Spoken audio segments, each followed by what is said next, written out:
Madame Comtois, comment allez-vous? Bonjour, ça va très bien. Ça va toujours bien. Rapprochez-vous Oui. du micro, rapprochez-vous du micro. Et là, pour ceux qui ne le savent pas, vous travaillez à Éco-Société, donc vous allez nous parler de quelque chose qui est très en lien avec Éco-Société et l'affaire Noir Canada. C'est ça, en fait, l'actualité cinématographique m'a donné envie de revenir sur cette affaire qui est quand même une page sombre de l'histoire du livre au Québec et de l'histoire de la censure dans le monde en général. Effectivement, le film Le Prix des mots de Julien Fréchette est présenté cette semaine, le vendredi soir, au Théâtre de Verdure du Parc La Fontaine à 20h30, ainsi que la semaine prochaine par le merveilleux groupe de Funambule Média. Cinéma sous les étoiles. Cinéma sous les étoiles. Donc, le jeudi 22 août, il sera au Parc Molson. Donc, ces deux retours du film m'ont donné envie, effectivement, de rappeler cette histoire particulière. Alors, pour les auditeurs ou auditrices qui ne sont pas au fait de l'affaire, la maison d'édition, donc Éco-Société où je travaille, donc là, le conflit d'intérêts continue allègrement, mais reste que l'histoire paraît objectivement, entre guillemets, importante.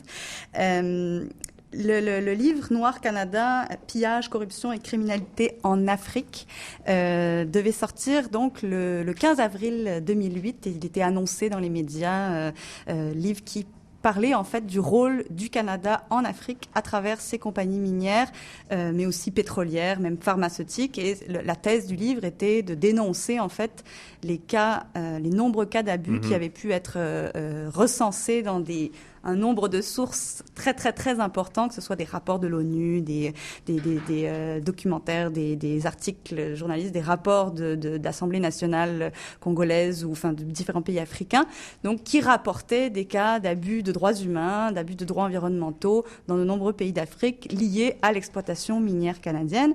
Et le livre dénonçait en fait le fait que le Canada est devenu un paradis judiciaire pour les minières dans le monde entier qui s'enregistrent à la Bourse de Toronto, font fructifier leurs actifs et spéculent allègrement, et dénoncer aussi le fait que les citoyens et citoyennes canadiennes participent à cette industrie-là à travers leur propre épargne, REER et compagnie. Donc, une fois ça, mise en demeure. Une fois le livre sorti, donc le livre annoncé, mise en demeure de la part de Barry Gold, qui menace la maison d'édition, les membres du conseil d'administration de la maison, ainsi que les auteurs, tout à fait personnellement, de poursuites, en fait, si jamais le livre est publié.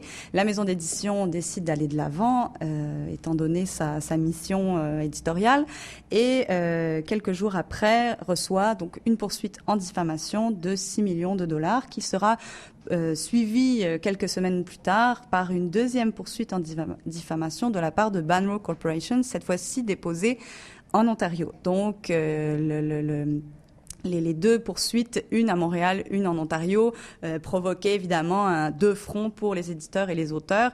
Maison d'édition qui fait un chiffre d'affaires d'environ 250 000 dollars par année. À l'époque, il avait été dit que le montant de la poursuite représentait 25 fois le chiffre d'affaires de la maison d'édition. Oui, c'est ça. Voilà. Alors, évidemment, mobilisation générale. Et à l'époque, en fait, la maison d'édition avait eu la chance, entre guillemets, d'arriver avec un certain passif lié à ce genre de poursuites en diffamation. Comme les mouvements écologistes avaient déjà goûté à cette méthode-là, en fait, où l'on utilise les tribunaux pour faire taire des citoyens ou des organismes. Et l'Association québécoise pour la lutte contre la pollution atmosphérique, qui avait subi des poursuites bâillons, dont les SLAP, comme l'acronyme le dit, avait déjà lancé une campagne qui s'appelait Citoyens taisez-vous et dénoncé l'aspect politique de ce genre de poursuites. Donc, mobilisation très, très, très large des citoyens, des milliers de citoyens qui soutiennent financièrement la maison d'édition, des personnalités publiques qui la soutiennent également, des prises de position dans les journaux de la part de professeurs de droit qui défendent non seulement la liberté d'expression, mais la nécessité de préserver le débat public, en fait, débat public sur la question minière, la nécessité de protéger les chercheurs qui ont fait un travail quand même savoir que Noir Canada est un livre qui contient des centaines et des centaines de notes de bas de page. Donc, ça a été une lutte qui a duré pendant 5 ans, que raconte Julien Fréchette dans son documentaire, avec une œuvre utile, parce que il documente en fait les différentes étapes de toute cette aventure. L'aspect peut-être aussi psychologique, si quelque peu, ou parce qu'on oui, quelque peu, de façon partielle, je dirais, parce que le film, est beaucoup concentré sur Alain Deneau, l'auteur principal, on va dire, de l'ouvrage. Il faut rappeler, excusez-moi, j'ai oublié de dire en entrée que le livre est écrit par Alain Deneau, mais aussi William Sacher et Delphine Abadi. Donc, il y avait 3 auteurs qui ont commis le livre. Qui, à l'époque, avait été qualifié par Le Monde comme livre le plus cher de l'histoire du livre, puisqu'il valait maintenant 11 millions de dollars.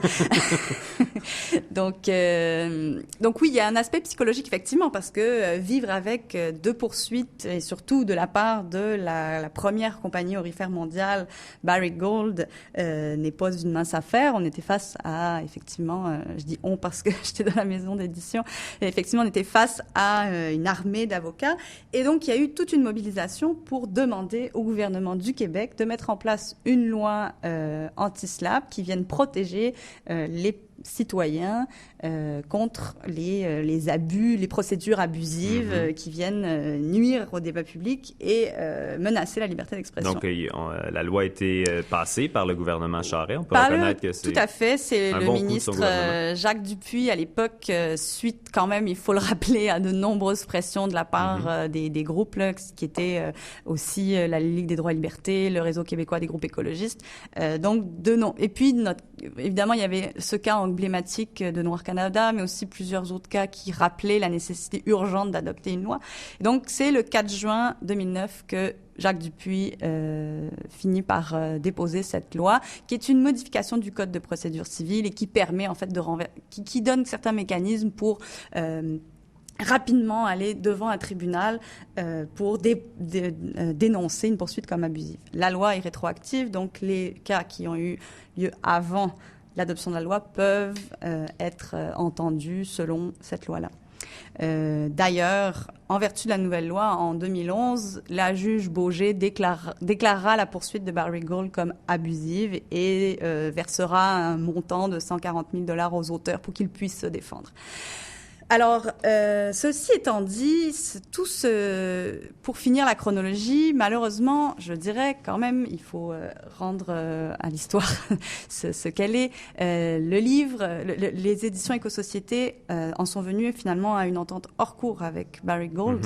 Comme leur nom l'indique, les ententes hors cours sont toujours secrètes. Mais grâce à un assureur qui est embarqué dans le dossier en 2009, le montant que Éco-Société a dû verser à Barrick Gold, qui est bien sûr confidentiel, l'a été par son assureur. Donc, heureusement, tous les fonds qui ont été ramassés par les différents groupes et citoyens pour aider Éco-Société n'ont jamais été mobilisés pour verser ce montant à Barrick Gold. Donc, entente hors cours qui se solde par le retrait du livre après 3 ans et demi de publication, plus de 5000 exemplaires vendus et la possibilité de continuer de publier sur l'industrie minière, sur Barrick Gold également, ce qui a été fait un an plus tard par les 2 auteurs, Alain Deneau et William Sacher, avec le livre Paradis sous terre. Donc, il y avait une espèce d'honneur sauf de pouvoir continuer à dénoncer les agissements des compagnies minières, puisque finalement, les auteurs demandaient depuis le début qu'une enquête indépendante soit mise en place pour faire la lumière sur les nombreux cas d'abus qui ont été recensés à travers le monde. Ce qui est intéressant de souligner, et c'est ce que fait aussi le film de Julien Fréchette, c'est toute la fragilité effectivement que vient la fragilité que vient en fait mettre en valeur ce genre de poursuite, puisque lorsqu'on est devant la justice, si l'on n'a pas les moyens financiers, il y a un véritable désert qui s'offre à nous. Et donc il y a la question de l'accès à la justice, la question du pouvoir des riches, très très simplement, et aussi la question de la judiciarisation de la question politique. On l'a vu de nombreuses fois. Pendant la grève étudiante, cette question-là est revenue. Dernièrement, Greenpeace, qui s'est fait poursuivre par l'ancien Abitibi-Bowater, même si le cas de David contre Goliath est moins fort, on est dans un cas de judiciarisation du politique. Donc, pour finir ce sujet-là, on va dire, effectivement. C'est ça, puis on va donner, rappelle-moi aussi. Donc, vendredi 20h30, au Théâtre de Verdure, avec Julien Fréchette, Anne-Marie Voisard d'Éco-Société et Pierre Trudel, à la fin du film, pour un débat sur la question du droit et la question de la judiciarisation, ainsi que jeudi 22 août, au Parc Molson, Cinéma sous les étoiles. Bon, mais c'est parfait. Merci beaucoup, Élodie Comtois. Merci. Et on reçoit tout de suite après la pause Robert Laplante de l'IREC.